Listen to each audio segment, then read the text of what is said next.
Gadgets को use करने के साथ साथ हमें कुछ चीज़ों पे ध्यान देने की ज़रूरत है। ऐसे गैजेट्स पहले आईएसआई मार्क्ड होने चाहिए, वो हमें सबसे पहले देखने की ज़रूरत है और उसके साथ एक कोड लिखा होता है। सोने से पहले हम ऐसे गैजेट्स को टर्न ऑफ करें। और जो हमारी लोकल प्रैक्टिसेस रहती है, खासकर हम एलपीजी बुखारी का इस्तेमाल करते हैं, खासकर जो इलेक्ट्रिक ब्लैंकेट्स हम वाटर बॉटल्स के साथ इस्तेमाल करते हैं, ऐसी प्रैक्टिस से परहेज़ करें। इट इज़ वेरी डेंजरस, क्योंकि जब भी थोड़ा सा भी लीकेज आपकी बॉटल से इलेक्ट्रिक ब्लैंकेट की तरफ होता है तो वहाँ पे पर्सन के रोस्ट खुद फायर फाइटिंग करने की कोशिश करते हैं। लेकिन मैं उनको फिर से रिक्वेस्ट करना चाहूँगा आपके माध्यम के थ्रू, क्योंकि जो हमारा अमला होता है ये काफ़ी प्रोफेशनली ट्रेंड होता है, और जब लोग ऐसी प्रैक्टिसेस अपने हाथ में लेते हैं तो उसकी वजह से हमें हमारा काफ़ी टाइम वेस्ट। देखिए, सबसे पहले तो आपको पता होना चाहिए कि जैसे विंटर सीज़न जब भी आता है तो फायर इंसिडेंट्स का काफ़ी स्पाइक रहता है, और लोग काफ़ी ज़्यादा हीटिंग गैजेट्स का इस्तेमाल करते हैं, और इन गैजेट्स को यूज़ करने के साथ साथ हमें कुछ चीज़ों पे ध्यान देने की ज़रूरत है। ऐसे गैजेट्स पहले आईएसआई मार्क्ड होने चाहिए, वो हमें सबसे पहले देखने की ज़रूरत है, और उसके साथ एक कोड लिखा होता है, जिस कोड में वहाँ पे एक पूरी बुकलेट होती है जो ब्यूरो ऑफ इंडियन स्टैंडर्ड्स की तरफ से, जिसमें प्रॉपर डूज एंड डोंट्स लिखे होते हैं। तो लोगों को चाहिए कि ऐसे डूज एंड डोंट्स पे अमल करें, ताकि ऐसे इंसिडेंट्स जो खासकर विंटर सीज़न में होते हैं, हम उस पर एक रोक लगा सकें। और जैसा आपने बताया कि इस साल भी जो हमारे डायरेक्टर सर की तरफ से खासकर विंटर सीज़न के लिए एक एडवाइजरी इशू की गई, जिसमें हमारे डायरेक्टर श्री आलोक कुमार सर ने क्लियर कट मेंशन किया कि खासकर जो फायर इंसिडेंट्स विंटर सीज़न में होते हैं, तो ज़्यादातर देखा गया है कि नाइट आवर्स में फायर इंसिडेंट्स 3 टाइम्स होते हैं कंपेयर टू डे टाइम।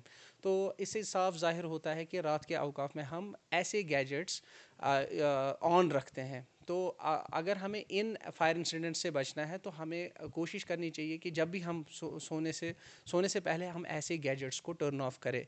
और जो हमारी लोकल प्रैक्टिसेस रहती है, खासकर हम एलपीजी बुखारी का इस्तेमाल करते हैं हीटिंग के लिए, तो आपको चाहिए कि ऐसी बुखारी भी आप अपनी प्रेजेंस में यूज़ करें। वेंटिलेशन का प्रॉपर ध्यान रखें, क्योंकि आपकी बुखारी जो है रूम को ऑक्सीजन कंज्यूम करती है, जो कि एक इंडिविजुअल की सर्वाइवल के लिए भी इंपॉर्टेंट होता है। तो लोगों से वहाँ रिक्वेस्ट रहेगी कि आप वेंटिलेशन का ध्यान रखें। खासकर जो इलेक्ट्रिक ब्लैंकेट्स हम वाटर बॉटल्स के साथ इस्तेमाल करते हैं, ऐसी प्रैक्टिस से परहेज़ करें। इट इज़ वेरी डेंजरस, क्योंकि जब भी थोड़ा सा भी लीकेज आपकी बॉटल से इलेक्ट्रिक ब्लैंकेट की तरफ होता है तो वहाँ पे पर्सन के रोस्ट होने का भी खतरा रहता है। और ऐसी ब्लैंकेट्स लोकल क्वालिटी की परचेस ना करें, प्रॉपर आईएसआई मार्क देखें, और जिनमें थर्मल कट ऑफ होता है। और साथ ही साथ जो हमारी बाकी रूरल एरियाज़ में प्रैक्टिस रहती है, हम एटिक पोर्शंस में काफ़ी ज़्यादा जो है कंबस्टेबल मटेरियल स्टोर करते हैं। कांगड़ी के लिए भी चारकोल वहीं पे प्रिपेयर करते हैं। तो जो ही वहाँ पे कोई हमसे गलती होती है तो उसकी वजह से ये सारा कंबस्टेबल मटेरियल और पूरा स्ट्रक्चर इन्वॉल्व हो जाता है। तो वहाँ पे भी लोगों से रिक्वेस्ट है, फायर प्रिवेंटिव मेजर्स पे ध्यान दें, खासकर ऐसी प्रैक्टिस से परहेज़ करें। साल हमारे डायरेक्टर श्री आलोक कुमार सर की तरफ से एक बहुत ही अच्छा इनिशिएटिव लिया गया, जिसमें हमने ऐसे 330 villages through out the valley identify किए जो कि जनरली इनएक्सेसिबल या आइसोलेटेड रहते हैं।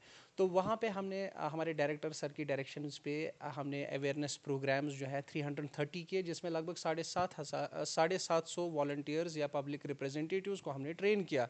कोशिश ये रहती है इन अवेयरनेस प्रोग्राम्स की कि जो वहाँ पे लोकल प्रैक्टिसेस है, जैसे वो काफ़ी ज़्यादा जो बल्क में कंबस्टेबल मटेरियल स्टोर करते हैं ड्वेलिंग इसके साथ, तो उसकी वजह से भी काफ़ी ज़्यादा फायर इंसिडेंट्स होते हैं। तो वहाँ उनको अवेयर करना इन चीज़ों के बारे में, और ख़ासकर जो लोकल रिसोर्सेज उनके पास है, क्योंकि काफ़ी सारी जगहों पे एग्रीकल्चरल एक्टिविटीज़ भी होती है, उनके पास वाटर रिसोर्सेज भी होते हैं, तो उनके पास जो पंप्स अवेलेबल होते हैं इरिगेशन के लिए, वो उनका कैसे इस्तेमाल करें फायर फाइटिंग के दौरान। तो ये हमारी कोशिश थी, और मुझे लगता है उसमें लोगों ने भी काफ़ी अच्छा हमारे साथ ताउन किया, और मुझे लगता है इन अवेयरनेस प्रोग्राम से काफ़ी फ़ायदा होगा। देखिए, अगर हम पूरे JNK की बात करेंगे तो टोटल फायर इंसिडेंट 6,752 है, जिसमें अगर मैं स्ट्रक्चरल फायर्स की बात करूं, क्योंकि जहाँ पे हमारे रेजिडेंशियल कमर्शियल या बाकी स्ट्रक्चर्स इन्वॉल्व हो जाते हैं, उनका फिगर जो है रफली 44% of the total fire incidents है। अगर मैं कैजुअलिटीज़ की बात करूं तो कैजुअलिटीज़ जिसमें हमारे फायर पर्सनल ज़ख्मी हुए हैं वो 23 नंबर में है। लेकिन सबसे अच्छा फिगर जो इसमें है कि फायर एंड एमरजेंसी डिपार्टमेंट ने जनवरी से लेके नवंबर तक 1700 ऑफ प्रॉपर्टी सेफ गार्ड की है। देखिए, लोगों का तो काफ़ी इंपॉर्टेंट रोल होता है, क्योंकि जब भी कहीं पे आग लगती है तो हमें पहले इंफॉर्मेशन ही लोगों से मिलती है। क्योंकि फायर डिपार्टमेंट का जो अमला होता है ये कम्युनिकेशन पे डिपेंड करता है। क्योंकि कहीं किसी जगह पे आग लगेगी तो लोग ही हमें बताएंगे कि वहाँ पे आग है। तो हमें बार बार लोगों से रिक्वेस्ट की है कि आप फायर सर्विसेज का जो कंट्रोल नंबर है जो कि 101 है, आप उसको हैंडी रखें, और जब भी आप फायर इंसिडेंट देखिए आप इमीडिएटली फायर सर्विसेज को कॉल करें। और जब हमारी गाड़ी जो है स्टेशन से बाहर आती है वहाँ पे भी लोगों का कोऑपरेशन चाहिए होता है, क्योंकि कई बार ट्रैफिक जैम होता है। तो वहाँ पे जब हमारी गाड़ी का सायरन होता है तो वहाँ पे भी लोगों से रिक्वेस्ट है आप गाड़ी को रास्ता दे ताकि वो टाइमली स्पॉट पे पहुँचे। और कई बार जो है हम जब स्पॉट पे पहुंचते हैं वहाँ पे भी हमें पब्लिक का कोऑपरेशन चाहिए होता है, क्योंकि जो पब्लिक जो पीपल वहाँ पे होते हैं उनको नियरेस्ट वाटर सोर्सेज का आइडिया होता है। तो जो हमारे अफराद जब पहुँचते हैं तो उनको वो वाटर सोर्सेज बताना कि कौन सा वाटर सोर्स कहाँ पे है, उसकी नियरेस्ट डिस्टेंस कितनी है, क्योंकि फायर इंसिडेंट के टाइम एक एक सेकेंड का जो इम्पोर्टेंस है वो काफ़ी ज़्यादा होता है। और दूसरी चीज़ है कि पब्लिक इंटरवेंशन से परहेज़ करें, क्योंकि कई बार हम देखते हैं खासकर कुछ इलाकों में अभी भी पब्लिक इंटरवेंशन हो जाता है जब भी हम स्पॉट पे पहुंचते हैं, और वो जो अफराद है वो खुद फायर फाइटिंग करने की कोशिश करते हैं। लेकिन मैं उनको फिर से रिक्वेस्ट करना चाहूँगा आपके माध्यम के थ्रू, क्योंकि जो हमारा अमला होता है ये काफ़ी प्रोफेशनली ट्रेंड होता है, और जब लोग ऐसी प्रैक्टिसेस अपने हाथ में लेते हैं तो उसकी वजह से हमें हमारा काफ़ी टाइम वेस्ट हो जाता है, और जिसकी वजह से जो लाइफ एंड प्रॉपर्टीज का नुकसान होना चाहिए उससे कहीं ज़्यादा होता है।